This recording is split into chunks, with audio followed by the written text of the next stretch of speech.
The Amazon Rings of Power series, based on the works of J.R.R. Tolkien, received mixed reviews. Some people really liked it. Me personally, as a huge Tolkien fan, I felt a little bit like Gollum in his relationship with the ring. We must get the precious. We must get it back. I kept on getting drawn back to it, but I kind of hated myself a little bit as well. But one really interesting thing about the series from a linguistic point of view were the different accents of the various races in Middle-earth. For example, the Elves and Númenóreans spoke in received pronunciation accents. These most valiant of warriors kneel here before us, victorious. The humans from the Southlands spoke in broad Northern English accents. We must spread the word. No, I will not have this gossip, Bronwyn. The Dwarves seemed to be Scottish.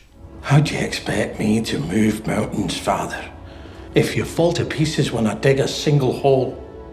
The Orcs had Cockney accents, almost like East London football hooligans. Maybe losing your arm will loosen your lips. And the Harfoots, for some reason, had Irish accents. If we didn't do everything we weren't supposed to do, we'd hardly do anything at all. The choice of some of these accents in Rings of Power was controversial.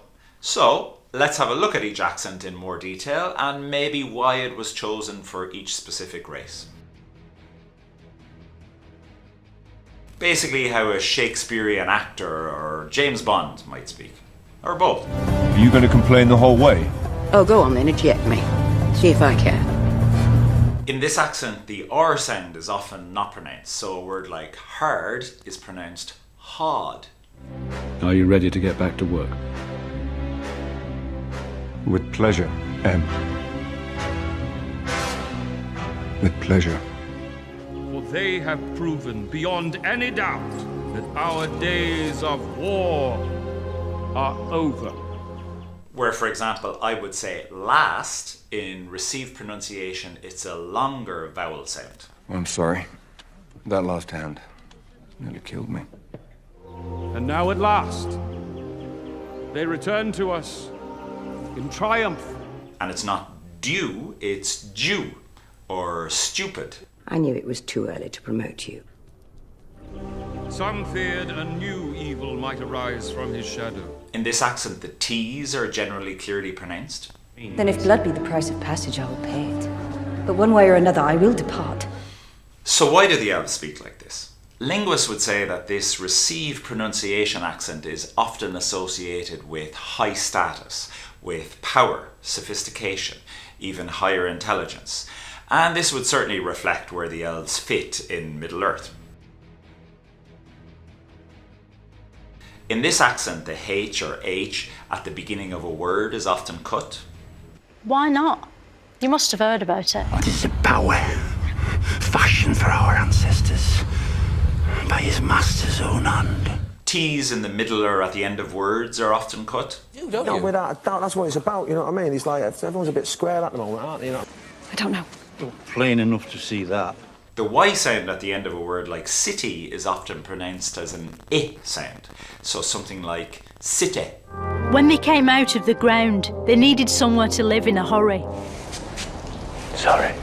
The A sounds are short, so whereas an elf would say grass, a Southlander would say grass. My nephew makes buildings in Minecraft. Oh, yes. Had a bit of a thrill in here, Tuesday last. The U sound is also very different from received pronunciation. You know, we was up against a very good side today. Then why are you at my home? So it seems with this accent that the Southlanders are presented as more rural, more down to earth, less sophisticated than the Elves or Númenóreans. One characteristic of this accent is that the R is often tapped or trilled, like in Spanish or Italian. I've got a house in Scotland. It looks like a castle. It's called a baronial house. You speak of greatness for me, but you suffocate in me any ambition. Some of the vowel sounds in Scottish accents are shorter. So, for example, head can become something like hid. Look at the size of that boy's head. Shh. I told you to stay out of my head. Words like pull and pool can be pronounced the same, with a vowel sound very similar to the French word tu. They didn't say what to do with those 30 years. 2 or 3, fine, I'll take that, I can cope with that. You cannot claim that which you discarded. Words like cot and caught are often pronounced the same. Basically, in the last game, so I had 3 match points and then I lost them. You lost on purpose.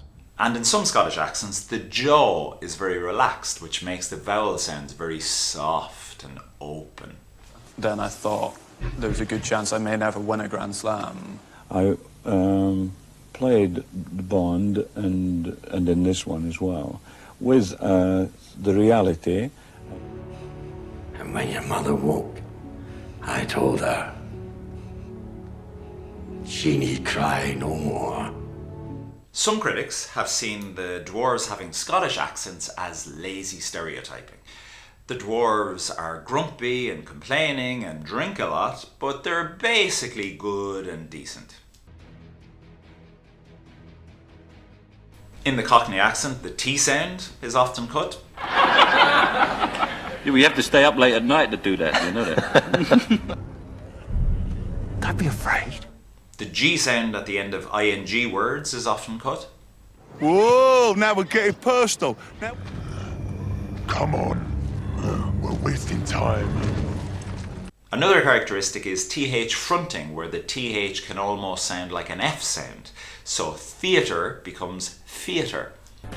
I was about 7, I think. 7, 8. You want some?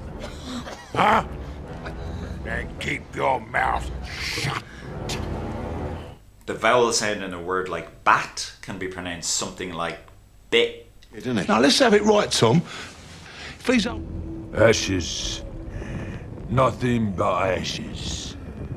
There's also what's called nasalization, where the air flows through your mouth and your nose, and the lips and jaw move very little when you speak, which maybe is quite well suited for orcs. Oh, Tommy, there's a gun in your trousers. What's a gun doing in your trousers? You've just earned your company. A water ration.